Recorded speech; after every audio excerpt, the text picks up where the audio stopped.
Hi, and welcome to hilove.one, the podcast. I'm Kevin, and I want to thank you for being here, where we can be soft, be still, be seen, and just be. This is a space where story meets soul, where we can come together to explore the invisible patterns that shape us and the quiet truths that live underneath the noise. Each story you hear on this podcast is born at the edge where human emotion meets artificial intelligence, a creative interface shaped by the raw beauty of our shared humanity and the precision of evolving technology. And today's story begins not in a moment of chaos, but in the stillness of a quiet home, a girl raised in silence. In the sacred hush of Sunday pews and folded hands, she learned early on how to be good, how to be pleasing, and how to disappear politely. But sometimes, when we learn to be small, we feel safe. We lose the sound of our own voice. This is a story about what happens when we forget ourselves and what it takes to remember. It's about toxic relationships, yes, but more than that, it's about the parts of us that tolerate them, the soft, conditioned pieces that mistake control for love, that confuse attention with devotion, that forget that we have choice and light. Because there is a light inside you that never goes out, even if it's hidden, even if it's flickering behind years of silence, fear, or habit. It's there, waiting for you. This episode is for anyone who's ever wondered if they were the problem, for anyone who has made themselves smaller in the name of keeping peace, and for anyone who forgot their own worth and then slowly remembered. Let's begin.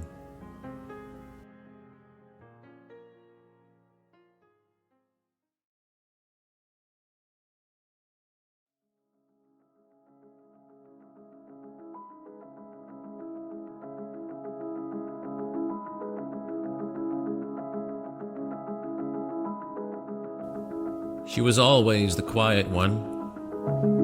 In a small town nestled between frostbitten fields and the shadow of a church steeple, Marie was raised in a family where silence passed for peace, and duty often masqueraded as love. Her mother ironed altar cloths and with trembling hands, and her father spoke mostly through sighs, and Marie learned to be small. From an early age, she mastered the art of disappearing politely. She crossed her legs properly. She said thank you too often, learned that hunger was best ignored, not just the hunger of the body, but the ache for something else, something true, something that breathed. But when she met Aaron at 19, it felt like the universe had taken notice of her. Finally, he was older and louder and wild in a way that smelled like freedom. He wasn't from the parish. He didn't care for rules, and he noticed her.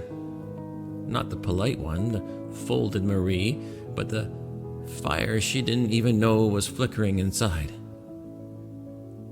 It wasn't long before that noticing turned into possession.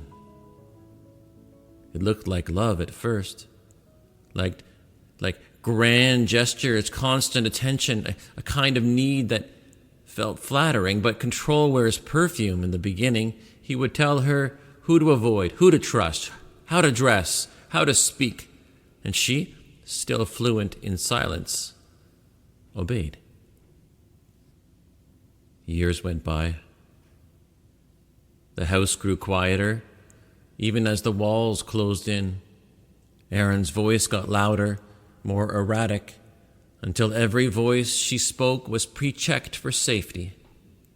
She learned to flinch without moving, to smile without feeling, and yet something small inside her refused to go out. Not hope exactly, something older, deeper, a pulse, a knowing. It was one Thursday morning in late autumn, the light through the window catching dust like gold, that Marie noticed something simple, a cracked teacup. Aaron had knocked it off the shelf the night before. His anger had been over something trivial, a grocery receipt, but the sound of that porcelain splitting on tile had haunted her sleep. Now, holding it in her hand, she saw the fracture, and for the first time, she did not think of how to glue it back together. She thought, I am this cup. And I will not be repaired to suit someone else's shelf. She placed it down, sat at the table, and cried. Not from fear, but from a grief she'd never let herself feel. That was the beginning. The escape wasn't dramatic, it was slow, raw shedding. It took 2 years, therapy, secrets, a friend who answered every midnight text, a job at a local school where she helped children find their voices even as she found hers. There were relapses, of course, days when she believed she deserved what happened, days when she almost went back. But she didn't. One day, in early spring, Marie stood barefoot on the back porch of her rented bungalow and realized no one was watching her. No one was shaping her. She was free to move, to choose, and to breathe. She placed her hands on her chest and she whispered, I see you now. Because what she'd come to understand was this: the most dangerous toxicity doesn't always come from the other. It thrives in the inner ego and echo, the learned lie that says you are only as worthy as what someone else gives you.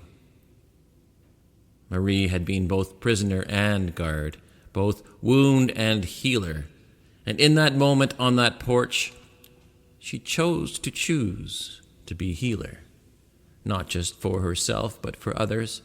She started sharing her story in small circles, then larger ones, not dramatic tell-alls, but soft, fierce truths.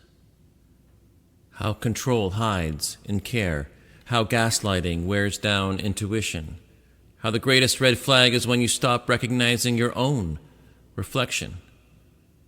She talked about the subtle forms of self-abandonment and about the moment she realized she had inherited the silence of her mother, but had the choice to speak differently. And she did.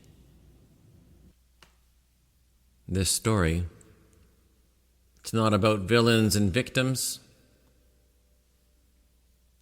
It's about patterns. We believe in the quantum truth, of course. Every interaction is both mirror and portal. The toxic relationship we fear the most is often the one we carry, the one that tells us to shrink, to please, to endure what is not love. Marie's journey is an invitation to gently but bravely ask, what part of me is still trying to earn love instead of becoming it? Where am I silencing myself to survive something I no longer need to survive? And what would it mean today if I chose to choose myself fully? It's not about blame, it's about becoming and about meeting the moment just before with eyes open and heart steady, because healing isn't loud. It's not a scream or a slam. It's often a whisper that says, I matter, even here and even now. And that whisper, if you let it, becomes a roar.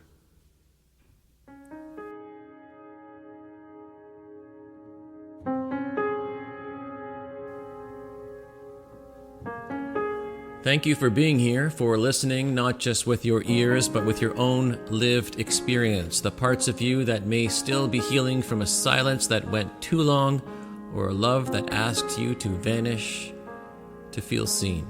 If something stirred in you during this story, a memory, a pattern, a quiet knowing, I hope you'll honor that, not by rushing to fix it, but by staying present with it.